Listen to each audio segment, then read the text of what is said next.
I first encountered Ellen Miles, or Buzzwinker, in a reference in Trove, which was this. "Me name's Miles, Ellen Miles," remarked an old woman at the City Court yesterday. "And you are charged with vagrancy," stated Sergeant Eason. "Can you show the bench that you have means of support?" "How can I support myself when I'm continually in jail and not a shilling coming into the house? What is it at all? What are old people supposed to do? There's no institution in the country," replied Mrs. Miles. Sergeant Eason: "But the country has been keeping you for years." Mrs. Miles: "What? The country's supporting me? Well, I'm supporting the country. I've scattered my money over the colony for this last 50 years. To tell the truth, I've spent thousands and thousands of pounds." The accused, who was found sitting on the hospital steps in Little Lonsdale Street late at night with a bandage over her eye nearly as large as a pillow, was sentenced to 3 months, as was also a companion named Bridget Jones. Now, we're going to be talking about a part of Ballarat you probably know if you're locals, not in this way, not in the way it was when it was in the 1850s and 60s, but we're talking about Esmond Street, which is now York Street, and in the little bit that runs off the back of what was the Adelphi Theatre, and into a morass of mud, and because there was a creek going through that wasn't drained properly, so people in their cups would fall over and drown in the puddles. And Esmond Street, and if you look at the map, you can see that you're coming off Main Street, and the first big street on the left is now Louter Street, but it was then called Arcade Street. And you can see there's a little bunch of little huts and things along the street. And that's what we're talking about. That's where the Esmond Street action was going on. The Victorian Heritage Database has sanitised this story very nicely for us in talking about Arcade Street, recognised as a formal right-of-way, but premises were valued in the 1860s. The street became later in the 1880s. However, sex workers and the Chinese were still known to frequent the area. The site was developed as a residential commercial premises throughout the 19th century. The site is of historical significance as the location of an early hotel during the years of the gold rush. The site is significant as a women-run business. So we are now looking at the female economy, in addition to being a hotel run by Chinese people in the 19th century. So this is about women's female economy. And I've got 3 characters I want to introduce you to. Obviously Ellen, who is also Mrs. Watkins or Ellen Grimes or Bridget Brophy and various other names. But she'd had many names in her life, and when she was convicted in 1841 of king's offences, that is of passing a false coin, in Bloomsbury, London, which was where she hung out, she was by then had just turned 12, was still 11 years of age, and she already had 31 previous convictions and 3 aliases, and had been on coining at the direction of her father, Moses Miles, for some time, along with her sisters. So they're running a family business, and her sister Ruth, who was convicted and transported for 10 years, a few months later, gave the game away that their father, since their mother had died, was anxious to get his girls all transported so he didn't have to support them. So he was setting them up. She was a very badly behaved convict. She was 12 by the time she got here, quite small still, so still a little girl. She certainly hadn't reached puberty. And she had her first taste of solitary confinement within about 6 months of landing in Tasmania, or Van Diemen's Land. Now, the study that I'll talk to you about, what we found was that the thing that did the greatest damage to convicts was not experiences like being flogged. It was solitary confinement for both men and women, and that the amount of time they were in solitary confinement, proportionally as it went up, proportionately actually shortened their lifespan. Irrespective of everything else that had happened to them, solitary confinement was by far the most dangerous and damaging of all punishments inflicted on convicts. So she had that experience when she was 12. She became a very recalcitrant convict, was very rarely actually staying in any of the places she was sent to work. She was always being sent back to the female factory for being naughty, difficult, swearing, not doing her work, being dirty. And in the female factory where she preferred to be, they had a lot of fun. So she's in with what were known as the flash mob. They were the ones who were the most outrageous in their behaviour. They particularly were into ribbons and the trade in ribbons. Ribbons was a very big deal for female convicts, and a lot of them were convicted for stealing ribbons. So ribbons are the way in which you dress yourself up as a poverty-stricken female and make yourself look glamorous. So they're into ribbons. They used to strip naked and do dances at night. They had lesbian affairs with each other. Some of them were very intense and loving. Others were quite cruel and exploitative. And there was an atmosphere of violence and danger. And here she is, a little girl.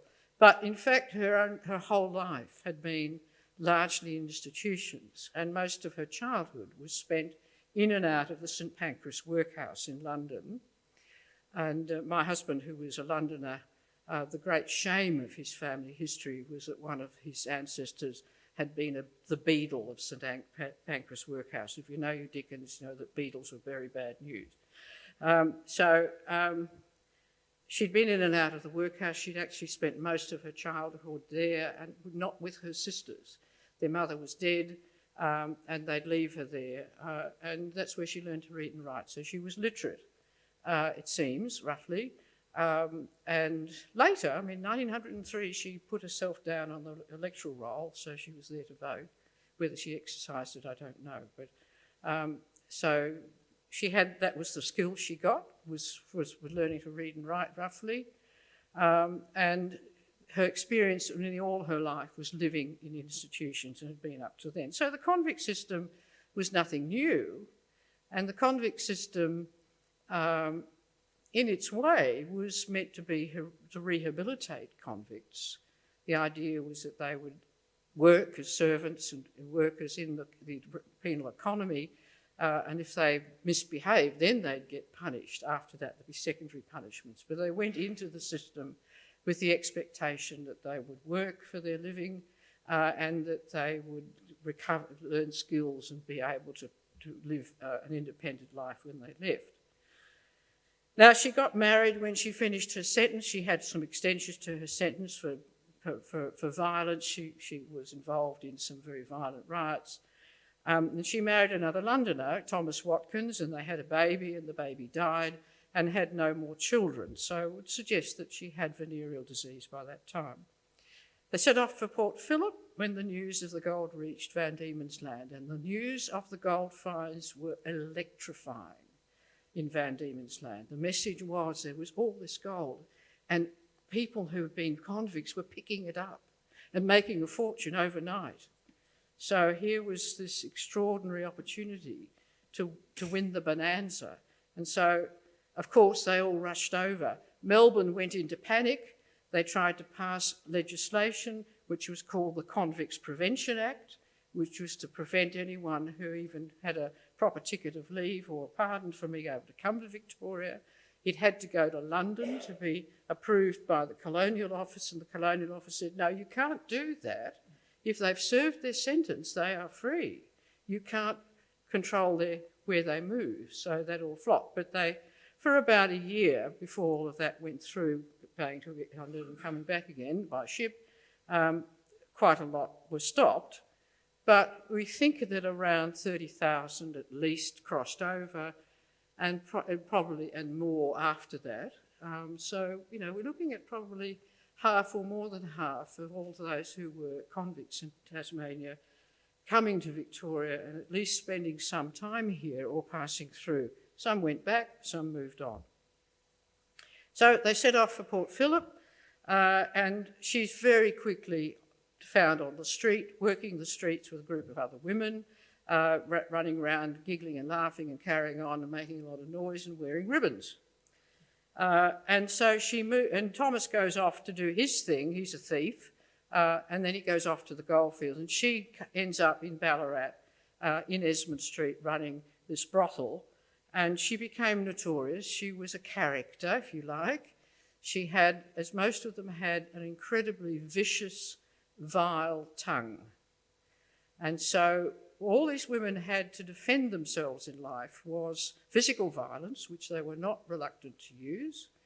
She certainly stabbed various people during her life, including one of her best friends. They had a row in Brussels Street, and she just slashed her across the throat in an impulse. She tried to bash a woman to death in a house in Collingwood. So she blew up, and this is what all these women tended to do. And she had a various career over different times in Ballarat, in and out of jail.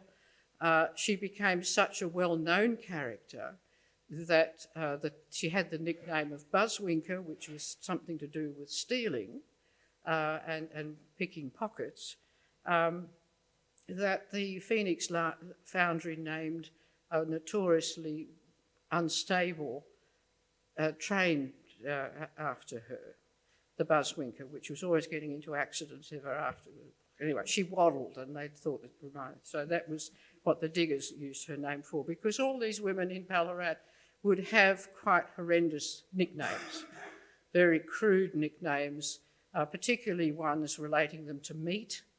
And so it's a very degrading sort of language of the women.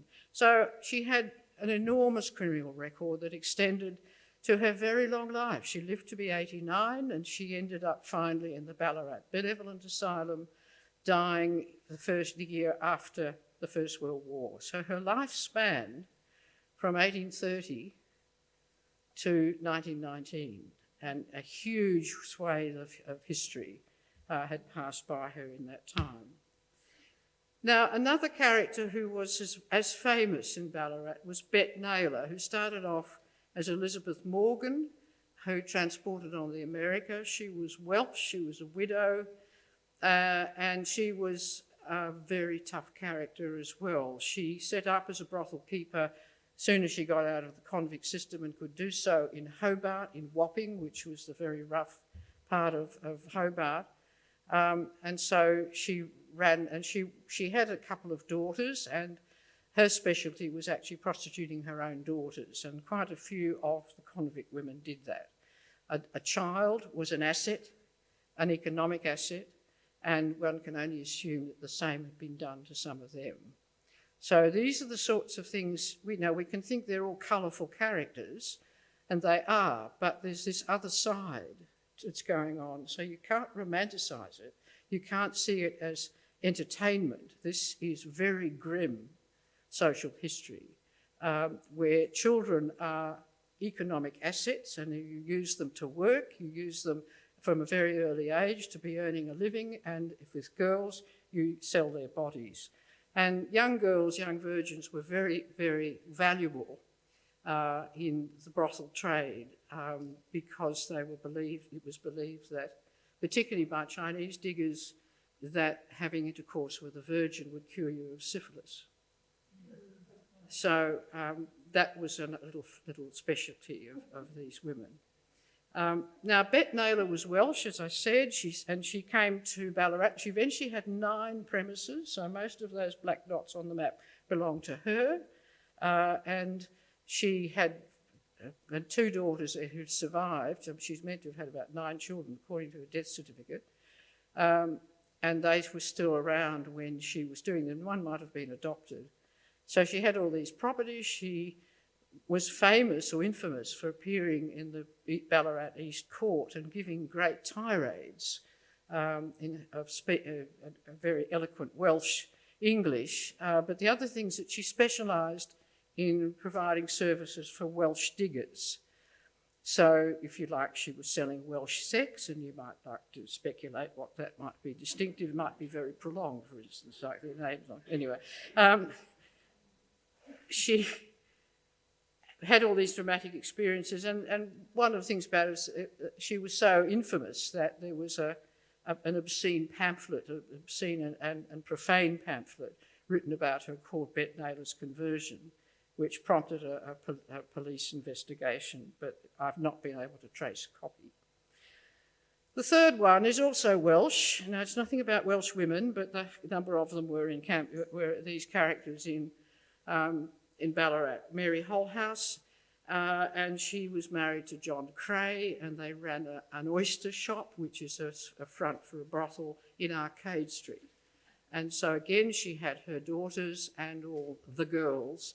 And what they're famous for, infamous for, was these terrible domestic violence outbursts that they would have with each other, mostly coming from him, but she could return it when she wanted to. But, you know, the usual story, she'd never go press charges. So the story that we still see, that women are reluctant to press charges with when they're being beaten up. So he was described as being of horrible appearance. He was a Londoner. He'd been sent as a young convict again, as she, but her story was a reasonably common story in that she was the widow of a soldier. And one of the things that went wrong for women was if they married a soldier, when the soldier was sent away or went overseas or was sent to a barracks somewhere else, there was no provision for the wife left behind. So they're left destitute, and therefore they've got no alternative but to become a kept woman or to go to prostitution. So that had happened to her, and then she'd been thieving. You could not, prostitution was not a crime. Profiting from it was, but not in itself. So none of these women are transported for prostitution, but on their record, it would say they had been on the town. And that, someone has done a PhD on this and discovered there are a couple of cases where it looks as though the women described as on the town hadn't been actually prostituting themselves. I think it sort of means actually more that they were public women who lived publicly in the way that a public house was a place where you could have entertainment and food and drink and have meetings. So the pub, the public house, is not just a place of refreshment and entertainment and feeding. It is also a place where you hold all your meetings in a community, including coronial inquiries. So inquests are routinely held in hotels with the corpse laid out on a table in the hotel with the jury around it. Presumably often the corpse was beginning to get a bit off. So the hotel is a public place, and these are public women who don't actually have a permanent home of any kind. And they get somewhere to sleep by picking up a man, and they rent a corner of a room or somewhere, and so they're living their lives in the street. And on the convict records, about 40% of the women transported to Van Diemen's Land had on the town on their police record from Europe, from Britain or Ireland. Now this means that at least that number had been selling sex, and in addition to those women on the town would have been more high-class prostitutes who were kept women or had been mistresses or courtesans, or they're women who come from brothels where they're dressed prostitutes, which is the brothel provided them with a home, a bed, washing facilities and clothing so they could dress up to attract a better quality of clientele. So they're not included in that on-the-town group. So why do all these Vandemonians matter other than being entertaining? Essentially, they're a population of very unfortunate people, most of them very vulnerable, who were exiled to a new colony. And it's a population that was recorded in greater detail than any other in the world in the 19th century. The only ones which are equivalent are slaves. And they're measured and recorded because they're things to be sold, which have physical characteristics that the buyer wants to assess. But otherwise, in terms of the total description of a human being and of their behaviour in a system, it's the convict records in Australia, which are the most detailed accounts of ordinary people. But who were they really? Were they, people who just stole a handkerchief and that was because the world was horrible, that's why they were transported?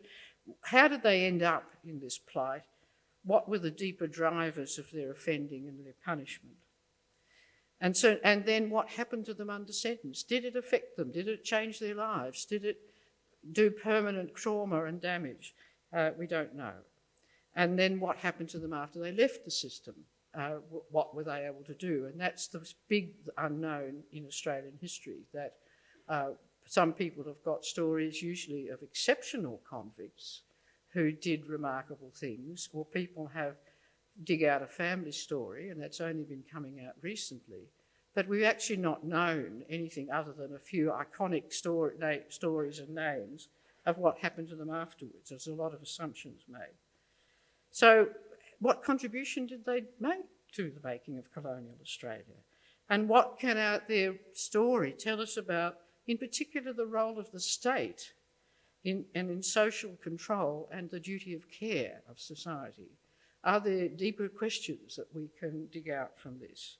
And so the study that I'm going to talk to you about creates an historical frame for family history work as well as for convict and national history. We can easily go into the records and pick out lots of colourful stories, but are they representative? Do they tell us about most people? Do they tell us really about the system, or are they just that we're cherry-picking the good stories? So how was the study done? It was called Founders and Survivors, Australian Life Courses from, I can't read that anymore, 1803 to, it actually went up to the First World War. So it was part of a thing which we called the Ships Project, which was a subsidiary of it, and we took 126 convict ships. That's about just over a third, about 40% of all the ships that came between 1803 and 1853 to Van Diemen's Land. Doing the work was 60 volunteer genealogists who worked online, researched their life courses, found out about their lives before sentence using genealogical tools, then looked at the convict records and then researched their lives afterwards. Now, some of those wonderful people are in this room, and I'd like you to put your hands up, please. There's Tricia. That's right, yes. So we've got two heroines because this story was only possible by doing what we call crowdsourcing with volunteers. And they did a very difficult job, and they did it with extraordinary dedication. They each had a whole ship to research, because it's sort of easier to think, well, I've got through 30, there's another 241 to go, and tomorrow I'll have only 235 to go. So it helps you get through the task. But it's also that these convicts went through a shared experience on the ship. So to what extent does that create bonds? And we can certainly see them connecting up with other people from their ship. And the thing about the Australian colonial records is that the ship you came on travels with you throughout the historical record. It's there in the criminal records. It's there in a whole lot of other records. And so your ship is part of your identity. So we ended up tracing about 24,000 lives and looking for their deaths. We found about half of those out of 68,000 who were transported. We did this in partnership with the Female Convicts Research Centre, Janet McCalman in Hobart. And if you're researching convict women, there you'll go to website, and Colette you'll go to person. They have now researched every woman who was transported to Tasmania. The really tricky stuff was that the researchers had to code up the convict records, which are written with a whole lot of abbreviations in crabbed, often difficult copper plate under a candlelight with split bad nibs or even feathers and things, whatever, I've forgotten what they're called now. So it's not easy. You get the hang of it, but we did give people training and support, and we had particularly, Tricia was one of the people who was giving support to her teams, and we would have meetings and dinners and lunches and things, that we worked as a community, a research community, which really lasted for about 3 years. And it was a wonderful experience because history is mostly a fairly solitary job. So it was lovely to have all these people working together. We had to trace convicts to a recorded death and find their children. We were looking also to see if they had their descendants in the AIF, because in a way, the First World War service records are equivalent in many ways to the convict records. So how many of those families had a lineage which brought them up to someone we could find in the AIF records? And of course there was Trove and all of those things. So we end up with around 24,000 biographies, which provide a sort of mass biography.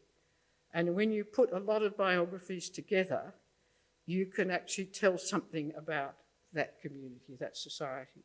And it's called prosopography. So what do we learn about their early lives? First of all, they were predominantly young, and they were carefully selected to not be too unhealthy. So anyone who was obviously dying of tuberculosis got cut out. If you had obviously had syphilis, you didn't get on board ship either.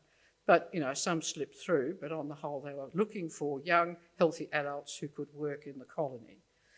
Many of the men were they were essentially young delinquents, young blokes who go off the rails. And the point is that many of them, if they get the chance, can get back on the rails later in life, that they grow up and grow out of their offending. The women were different. They were mostly young thieves, but they're also, a very large number of them, clearly victims of abuse, of sexual abuse, or they'd been disgraced by seduction, that they'd got pregnant, they'd been promised marriage, the man nicks off, they're left with the baby dies, they're often left far from home, and so they've got no alternative but the street. So as I said, 40% had been on the town, that's street prostitution, and a much larger proportion of them were clearly emotionally very damaged compared to the males. So this, what you see in their behaviour, and it's not being feisty, it's not being putative feminists, it's just being a very angry, hurt woman, that they explode very easily, they take offence, they lose their rag, and it's very likely, looking at the way people drank alcohol in those days, that a very large proportion would have had fetal alcohol syndrome.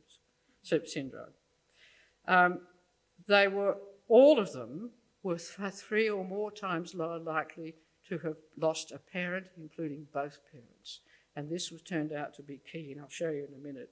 So they came from households under acute stress, because the loss of a parent was a breadwinner, was a carer, and in most poor families, women were breadwinners as well as men. So it was impossible to live as it is today on a single income. The women were working in some form, trying to make some money as well. So they come from households under severe stress, and their only protection of children from poverty was the household, was the family. And if they were lucky, they had stayed in a place where their family had been for some generations and there was extended family, there were relatives. But many of them had moved. Many of them were new migrants to towns and cities from the countryside. They didn't have local connections. They didn't have social capital. And if they were destitute, if there's no one to look after them, it was the workhouse. Now, at least the state provided an institution to look after them, but it was grim.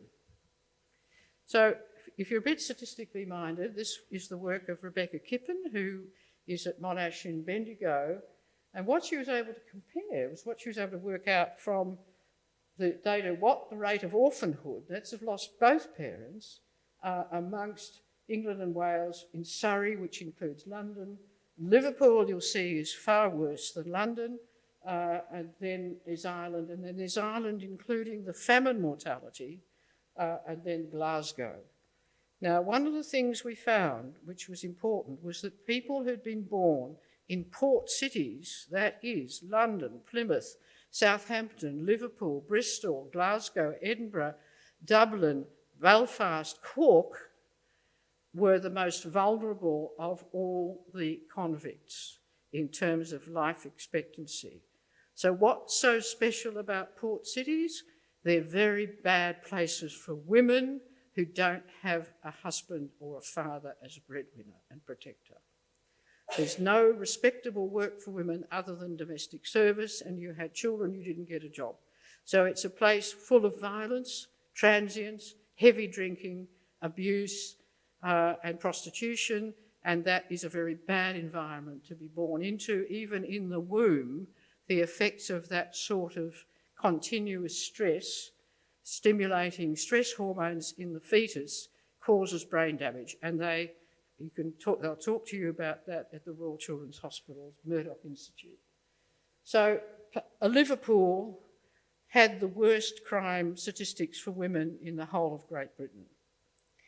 And it said that women and children were living under the arches, under the bridges, in a state of savage drunkenness, living rough. So, and Liverpool, after the time of the famine, is overwhelmed with famine refugees. They've got nowhere to live. They're destitute, they're starving.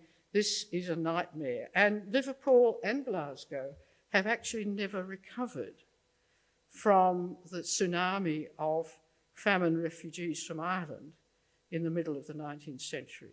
The scars are still there.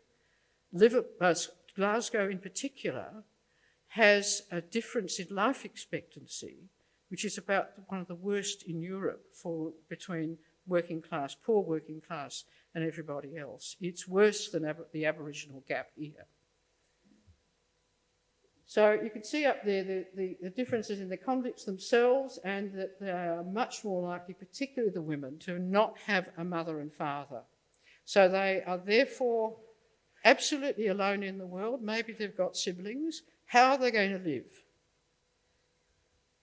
And so to understand them and what they've come through and why they've offended, we've got to think about crime as an economy.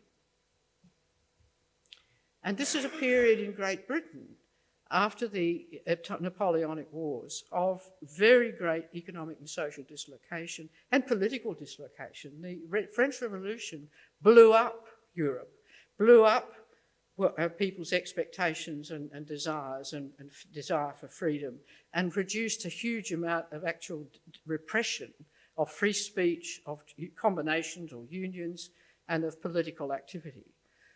But it's also, once the Napoleonic Wars were over, a huge number of men were released onto the jobs market without any occupation. So there's terrible unemployment, and there's also an increasing crisis of providing enough food from the British economy.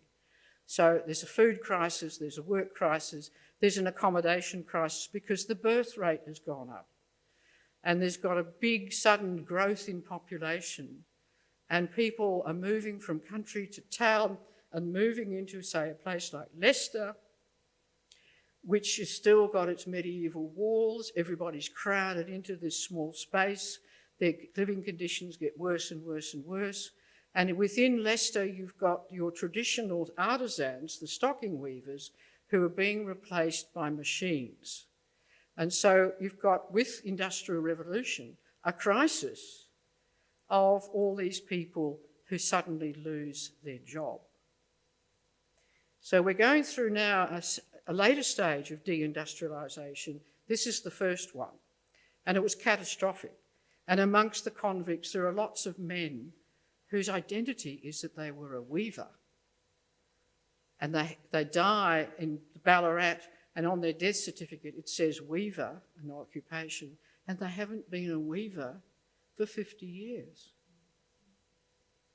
So the crisis of industrialisation, of people losing their jobs, and all this is absolutely catastrophic for individuals and families. And the stress of that erupts in crime and in drink and in violence. So the poverty that exists is for those who are the majority, which is landless.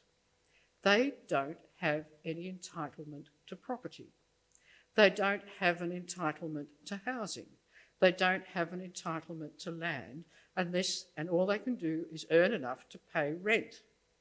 Now, they still have a huge amount of English land tied up in titles where you only get a leasehold, and this Labor government's just about to change this, and it's been going on for hundreds of years, because you think you've got a leasehold for 99 years, and then suddenly you get stuck with having to pay for your house all over again, having been paying off a rent to the leaseholder, which if you're in London might be the Duke of Bedford or the Duke of Westminster, and you're paying them in addition to paying your mortgage. And so you've got, the land is actually controlled very much by these big landowners, and you rent your land if you're a farmer. You don't own your farm, you're a tenant. And if people don't have land, they can't support themselves. You only get food by an entitlement, and in fact all the thinking about poverty and famine comes from the great Indian economist Amartya Sen, who talks about that people need an entitlement to be able to survive.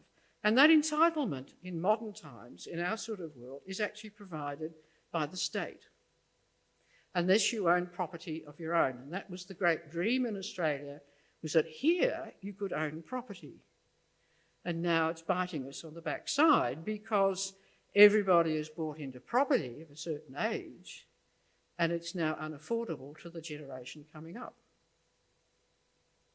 So we have run out of affordable land, and we have, most of us of my generation, many of you here, we are owners of property and living off our property, but the value of that, which we need to keep going up, means that younger generations cannot buy a home. And so the whole economy of that is now broken down. But that's the promise of Australia, was that you could own your own home. And for a long period that happened. So you've got people who've got nothing to fall back on except relationships, except their family, and they've got to have saleable skills in the market. And if they don't have skills, they've got to be strong physically. So a man who's selling his strength, when his strength ebbed away or he got injured, he's useless. He's got no economic value if he can't labour. And then you needed a reputation, a character. You needed connections with people. You needed people to trust you. And so people would have a letter which would attest to the fact that they are a good person, have references, a character.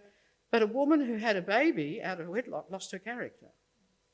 Someone who'd been caught stealing something small, just one little lapse, lost their character, and they can't get work. And you need networks. So what happens to people migrating to Australia in the 1850s for the gold rush, when 500,000 people suddenly flooded into the Port Phillip colony? What they're all rushing around doing is trying to establish networks and trying to establish relationships and connections with people which will give them some security to negotiate and bargain with. So the networks are critical. And so what people have to do, if they're in a space where their labour isn't valuable, is like what's been called an economy of makeshifts. It's an informal economy of dealing, of petty theft, major theft and larceny, pilfering from workplaces. Pilfering, no doubt, still goes on. It used to be huge in this country. My mother worked in the aircraft factory in the war, and she was horrified to see these workers who were making themselves caravans out of very valuable aluminium while they're trying to make Beaufort bombers, and they hadn't think twice about knocking up a caravan, pinching all the rivets and the aluminium to make themselves a caravan in the factory. But pilfering from work was a major way that people got by. And we're talking about getting by because wages were so bad, so low, and so insecure. So they might be doing personal street services, which is very big in the cities, of carrying things for people, getting someone over through a muddy path, sweeping the footpath in front of them. carrying their goods, minding their children.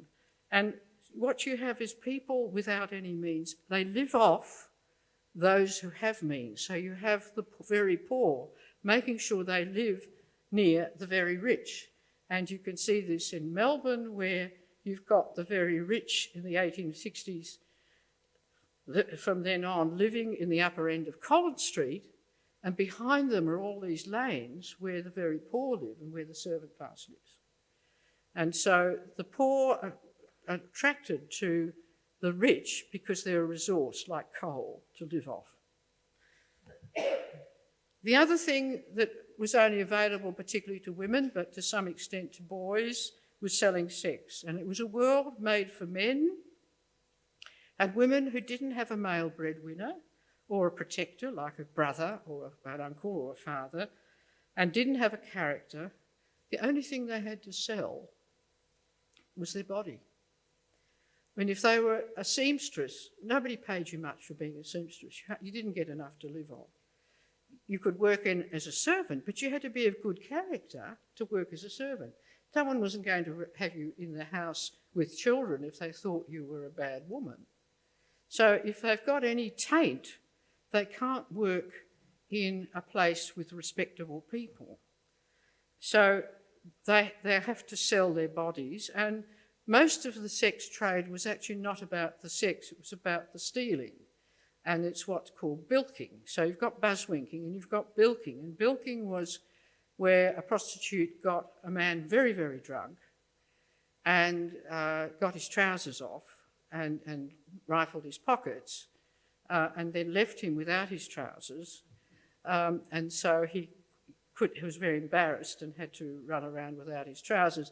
And they relied on the fact he'd be too embarrassed to go to the police. That was called bilking, and in the centre of Melbourne, in what was called then Romeo Lane, where Buzzwinkers also lived for a time, there was a little area of land which was known as Bilking Square. People in the country, the things that they could steal there were animals and food.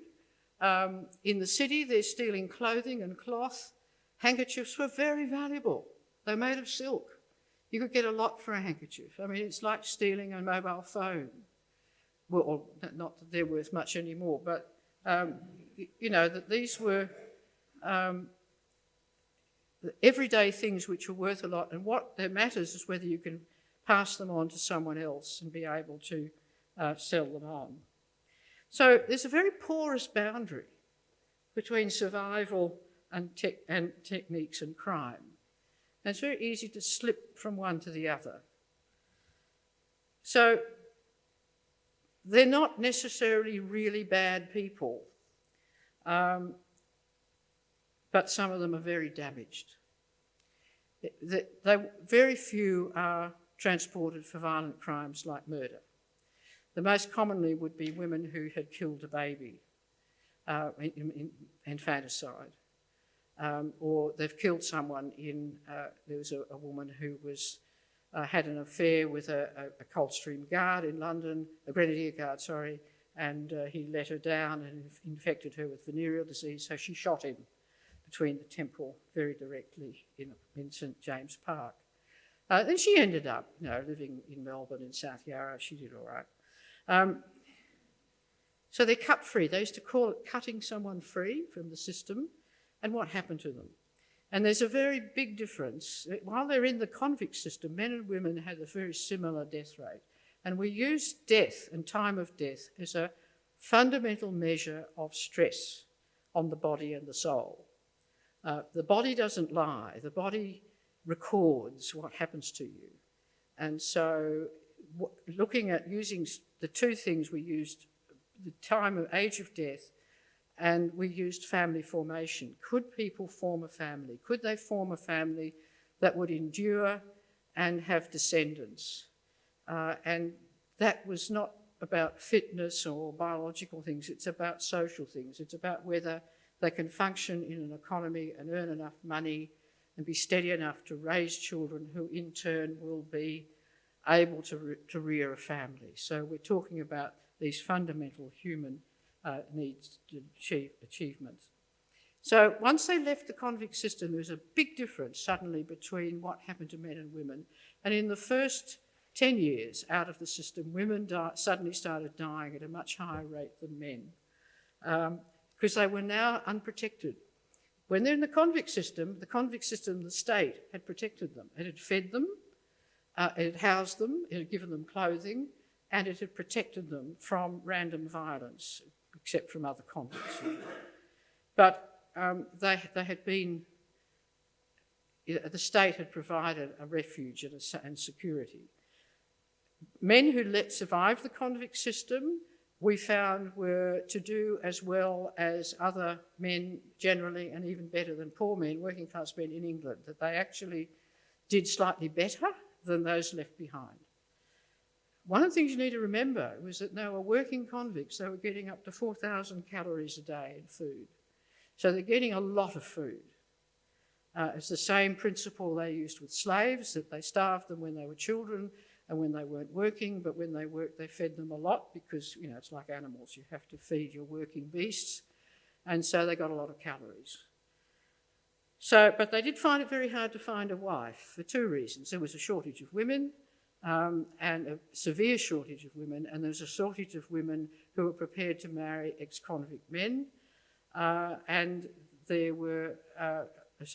so it was just very hard, and so there was a stigma.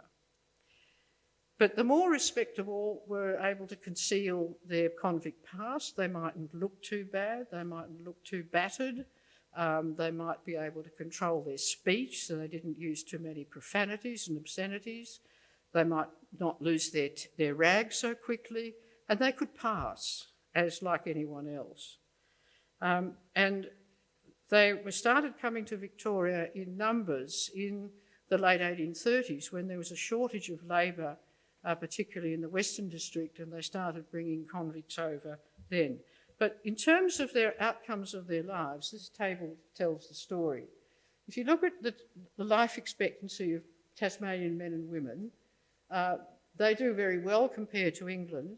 They make it up to about over 62 for men, and for women just over 61. The convict men come down to 54 and a bit. The convict women come down to 52, just under 53. But of the convict women, those who were not on the town do as well as convict men, but those who were on the town have a shocking life expectancy. And what we found is, compared to non-convict Tasmanian women, female convicts were 3 times as likely to be murdered, twice as likely to commit suicide, and 50% more likely to die of accidental causes, falling over drunk and drowning in a puddle, falling down a gold mine, falling into a billabong, falling into the river, falling into a fire, having their dress catch fire in a hut because they're drunk, and so on. And then they get also beaten to death as well. Compared to other convict women, women on the town convicts were 1/3 more likely again to be murdered. So here's the ultimate domestic violence. They're 4 times more likely to commit suicide, 2/3 more likely to have alcohol implicated in the cause of death. So generally, if we're going to generalise, as I said, possibly more than half came to Victoria or passed through. About 20% of male VDL convicts only get married because there's not enough women to marry. Overall, it's thought about 10% of men convicts did well, more so if they arrived early. If you're going to get into being a settler, colonial settler, make sure you get in quick, early, because that's when the land is available and cheap. Male convicts lived longer for every child that we found that they had. With female convicts, that effect didn't show up till they had grandchildren. Because although most of them married, and the convict system encouraged and promoted marriage amongst convicts as a means to settling them and settling the country, they found it very hard to sustain a marriage. They were too disturbed. So our convict ancestor history, if you've got it in your family, is the history of a remarkable minority who succeeded in founding a lineage. They were exceptional people. And most Vandemonians, particularly men, were not recidivists. They weren't perpetual criminals for the rest of their lives. And most of their later offences were driven by alcohol and destitution. Now, the important thing was that they were the first to the gold. They're the great winners from the gold rush because they were here. They were already here as agricultural workers and shepherds. They were used to outdoor work. They could work the land. They knew their way around the bush. They were able to work hard and dig, and so they're on the spot when the gold's being found. So they're the first to find the gold, and there was some spectacular early finds. It's rather difficult for them to get recognised as the first finders, and the story of the discovery of gold in Bendigo is an exemplar of this, where it's put down to two women are given the honour of having found the gold, but in fact it was found by a male convict who found it on the advice of some Aboriginal men. So it's actually found by Aboriginal people, and then a convict, but they don't count either. So the squatter was going to claim it, of course, but the women did win through, so it's a sort of a win. So they get the gold, and what we see after the gold rush is a gradual setting of society as it morphed into more stable deep lead mining, for which many of them were not skilled, with a working class and an urban working class that moves to Melbourne and is building the city and working in service industries. Now, a few get land with the gold finds and the selections, but most of the convict ancestors or descendants who get land, it's usually the second generation that does so with the later selections. Many remained out of sight, hidden in the bush, living lives in the forests as splitters, hawkers, bushworkers, very poor. If they married, they often married into other ex-convict families, but it's a huge number of single men living around no bad tribe, moving around the countryside, getting drunk and dying often violently. Those who survived in respectable society had forever after to invent a past. They have to live with secrets and lies. They have to erase 7 years of their life. They have to always be sure to remember to change the narrative if they're talking about the past. Just to give you a sense of what was happening to the society in terms of crime, the green line is what's happening in Victoria. You can see a huge surge in crimes and larceny and receiving. Where the line collapses to the bottom, it means there's no data, so it doesn't mean it's stopped. And so you see in the gold rush period a hugely disturbed society with a huge amount of crime going on. There's been that in Tasmania, but it suddenly collapses as everybody moves to Victoria. So what they like to tell you in Tasmania is all the bad ones came to Victoria and they're left with the good ones, and that Tasmania thereafter became an extraordinarily law-abiding community where they very carefully forgot their convict ancestry. It's only recently been rediscovered. New South Wales is a lot more respectable than Victoria. You can see Victoria booms again in crime through the 1880s, marvellous Melbourne, and that's the children of the gold rush generation who often found themselves unemployable. That's the big era of the larrikin gangs. So gold, gold, gold. Ex-convicts were the first to the alluvial gold. And it's a thing of topsy-turvy, where poor men who had pasts, men who'd never hoped for anything, could suddenly become very rich overnight, and their lives were transformed. That is, if they made it past the first couple of weeks with their fines and didn't have it stolen, because a lot of them were really dumb. They would turn up in Melbourne boasting how much gold they had on them, and then when they woke up from being unconscious for 24 hours later and discovered it had all gone. I mean, they were very naive and trusting. There weren't banks they could put it into suddenly. They couldn't set up a bank account. The banking didn't work that way. They carried it on them. They had to conceal it. It was quite difficult because everybody's out to get it off you. So there are various ways of being a gold digger. It's digging it, stealing it, and then selling services to the diggers. So the people are doing services tended to make money more than the diggers themselves, but also on the goldfields, and anything around is a honeypot. You've got thieves and con men and prostitutes. And the descriptions of the rushes, which were followed by an army of rough people, prostitutes and sly grog dringers. So the camp followers, like they had in the army, following them around from rush to rush, and then there'd be a big crisis because the respectable wanted to keep them off the goldfields, so there'd be fights and there were a couple of murders. They're trying to keep these bad people out, but the diggers themselves want these services because they weren't allowed to drink on the diggings. So what you get is surrounding the diggings, like Main Street and Esmond Street, the services that are banned on the diggings themselves. So the Fringe, this is the Fringe Festival of the gold diggers, is going on. So there was, according to that wonderful man Nathan, whose name I can't remember, there are 1,000 hotels in Ballarat. Now most of them, they're not real hotels, they're little huts. There's places selling alcohol.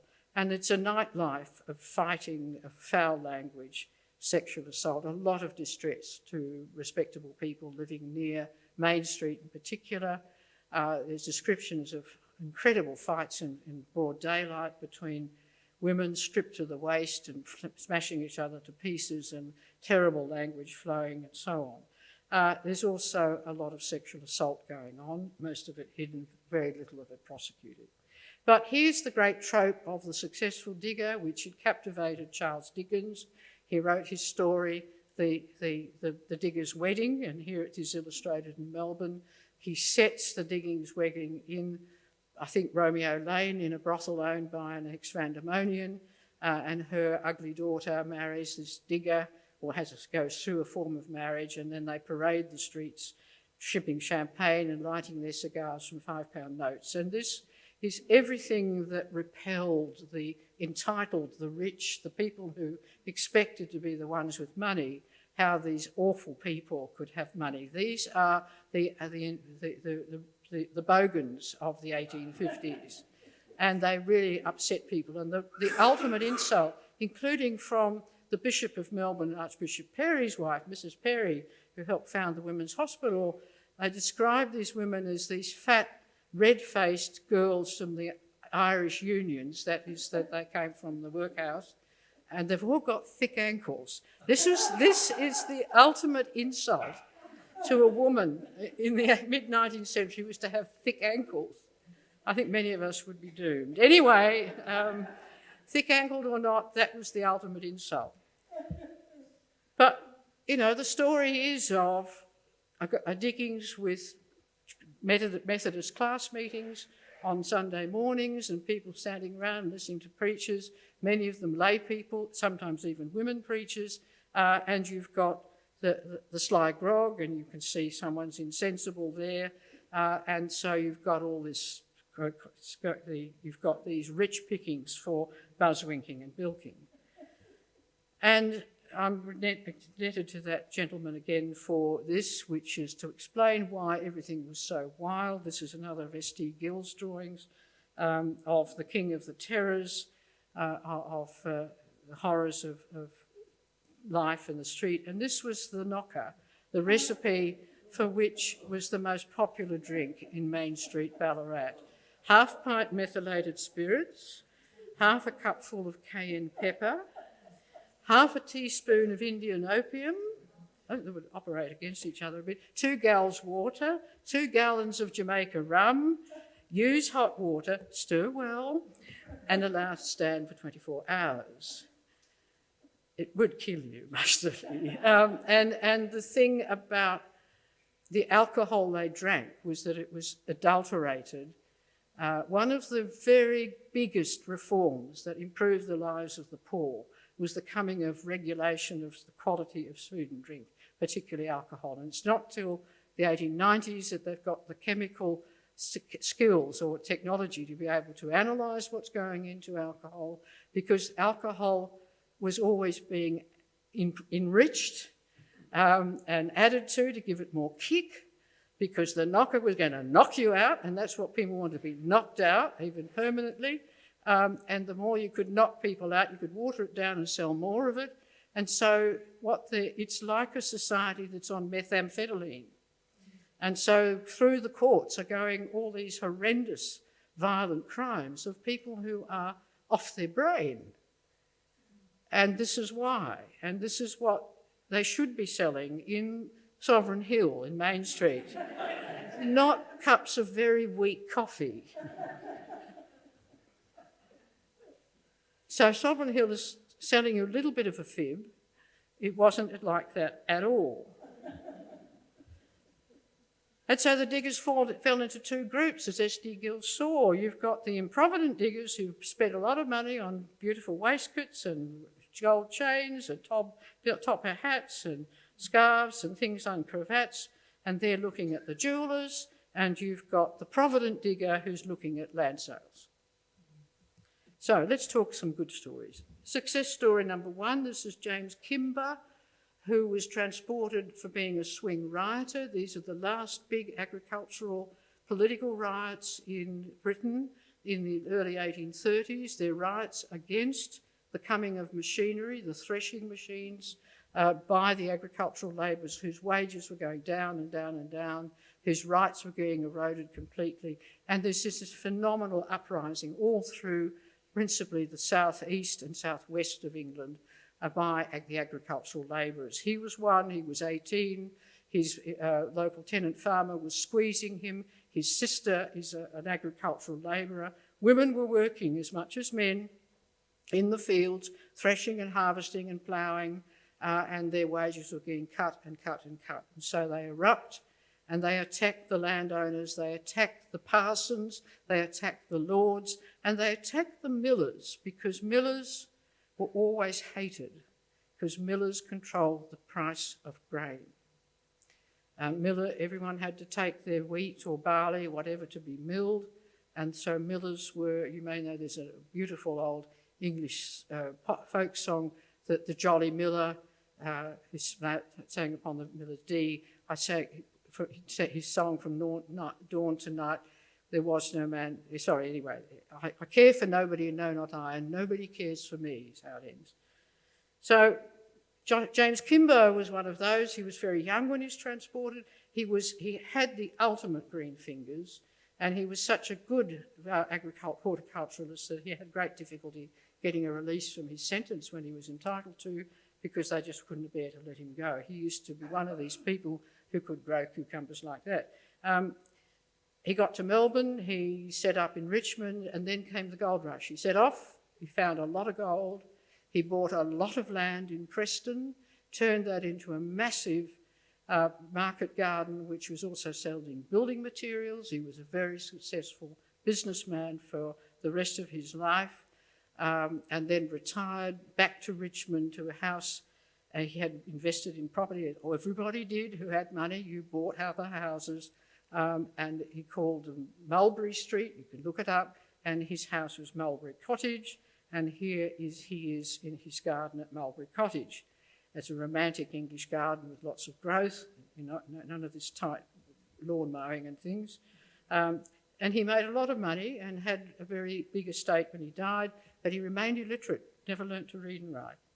So that's James Kimber. The second one is Samuel Phillips, who was born in Northamptonshire in Weldon, and he got 14 years for poaching rabbits, and he was poaching them with a group of other blokes for London restaurants, and he had a gun. So this time he got 14 years because he had about 3 rabbits on him. So he's transported at the age of 24, and he left behind his girlfriend Sarah Patrick, and she was pregnant. And so he went to Van Diemen's Land. He was a very tall man for his era. He was a ploughman, so he had a quiet time under sentence.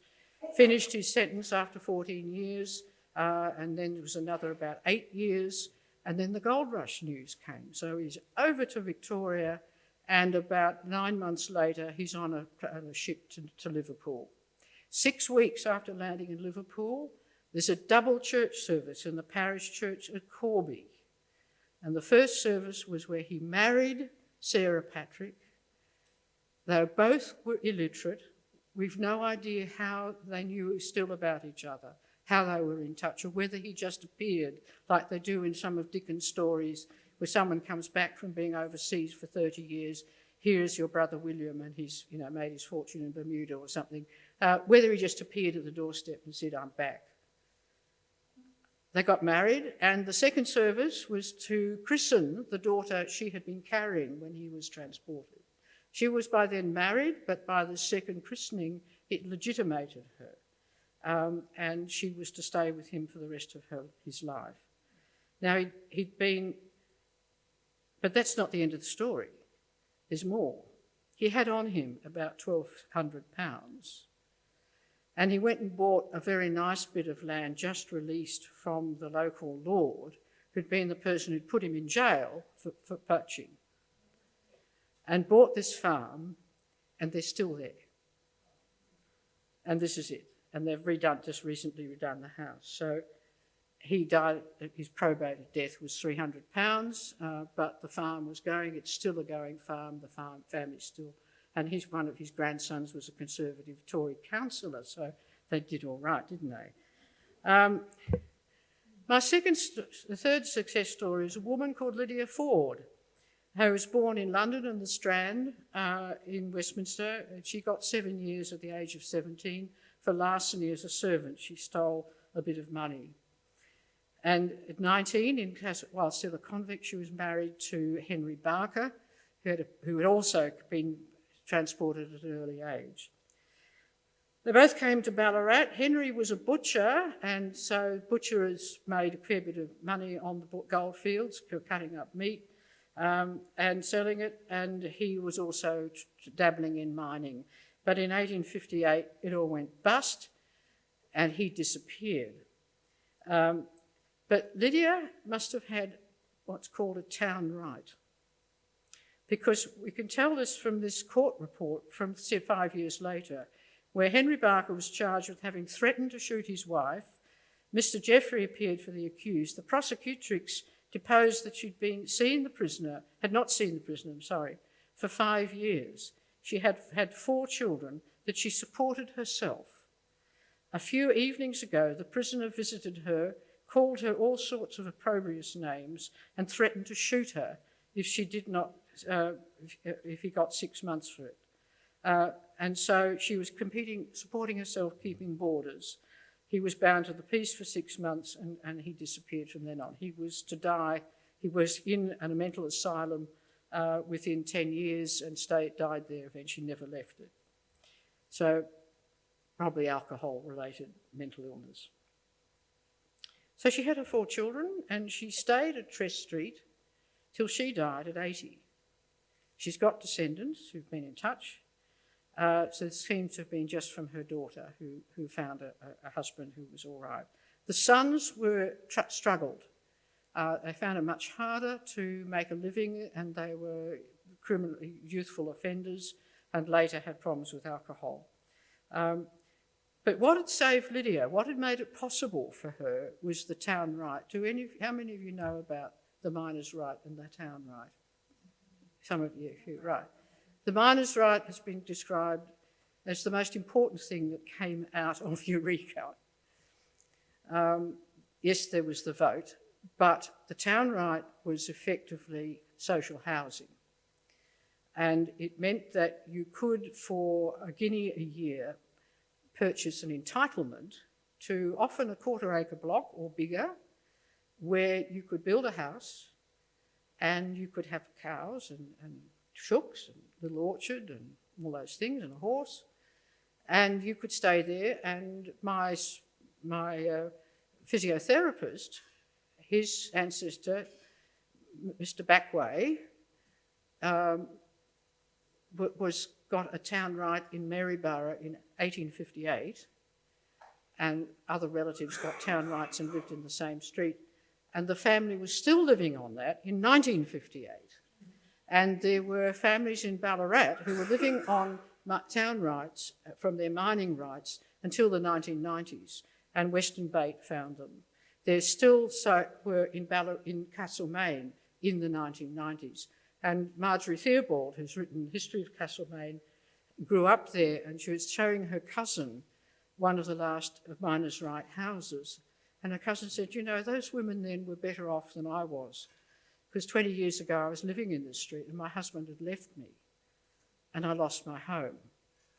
What was brilliant about the town right was that it could be passed on to children and it was not taken away from women whose husbands died or nicked off, which a lot of them did. So it gave security and it enabled towns like Ballarat and Maryborough and all the rest of them to transition into industrial communities because there was social housing. Now, this is all part of what was brought to Victoria by the diggers from the 1850s, from the Chartist movement, which is what really inspired the campaign for the vote. They're also bringing the traditions of the English parish, which was essentially a welfare state, which had been set up by Henry VIII by Elizabeth I in 1601. And it was where the local parish, a civil parish, took responsibility from birth for everyone born in the parish to provide them with housing and medical care and education if they did not have a family. But you had to get it from where you were born. When people in the 19th century were moving to cities, they were separated from that entitlement, which put them in peril. But the welfare state, as part of the English DNA, is a very, very old thing, and it was a secularisation of the religious obligation for Christian institutions to care for the poor. So it wasn't something invented by wicked communists. It was invented by Elizabeth I and by the church. So she's entitled to that. Now, the other family of the Hollyoaks, there's still Hollyoaks from this family in, and I won't say very much about them because they're still here, but Hannah and William were both of them young convicts, both of them fairly troubled convicts. She was from London, he was, I've forgotten where he was from. And he had 122 lashes in the convict system. But she struggled much more. She had obviously a lot of depression and she drank and she died fairly young of heart disease. But that's a family too that survives because they get a leg up from the state. They have a house in Durham Street. Their children get involved in the Methodist Church, and the Methodist Church was extraordinarily important as a vehicle for self-advancement of development and forgiveness, because Methodist theology was that if you're filled with grace, you become an entirely new person. All the bad stuff goes away. And if you've got that state of grace, then you are renewed and reborn. So it's very evangelical. It's not like this so much today, but it was then. So it's very appealing to people who want to get rid of a stain on their character. And the Methodist Church was welcoming other churches. The Presbyterians were judgmental. The Catholics were welcoming, but they didn't, like the laity didn't get much say in anything. The Anglicans certainly would, but the Methodists were welcoming. And as you know, Methodism was hugely important in Ballarat. This family gets involved in the Methodist Church, and from that they get involved in sport, which is where they've continued to excel. The other leg up they go to the Ballarat School of Mines. There's a secondary school system provided by the state, which is actually better than they're going to get in the city. They get permanent jobs on the railways, and I found a case in the family where a cousin clearly had diabetes. He couldn't work, his wife couldn't work. They're in very bad circumstances in Fitzroy. In 1912, I think it is, their children get boarded out under the Neglected Children's Act, which means that the mother is given money to look after them. It's like a pension, except that they were officially convicted of being neglected. That's the way the law worked. But she is supported by the state to raise her children. So we go back to Buzzwinker, and the state had indeed looked after her all her life and kept her alive. She'd started off, as I said, in the St Pancras workhouse, then it'd been Newgate Prison, the penal system, Victorian jails in Melbourne and Ballarat. And lucky for her, why she survived was that she was never an alcoholic. She could drink to excess, but she could stop if she had to. And when she went to jail, she got a wash. They changed her clothes, they got rid of her lice, they fed her, and she needed medical care. She got it. In 1878, Sergeant Dalton told a select state committee of the Victorian Parliament on contagious diseases that the quiet prostitutes die away like rotten sheep. Prostitutes that look fine and healthy, and you'd think really with a picture of health that you could take a lease out on their life, die away like rotten sheep. Not so the rowdy ones. They are constantly in and out. They get 3 months and go in, and they come out again, and in a month or two, or 3 or 6, they go in again, and they come out each time as fresh as a trout. So that's the story of Ellen Miles and of all the different characters and the issues going on with the ex-convicts in Ballarat. Yes, it's colourful, but it's also very sad.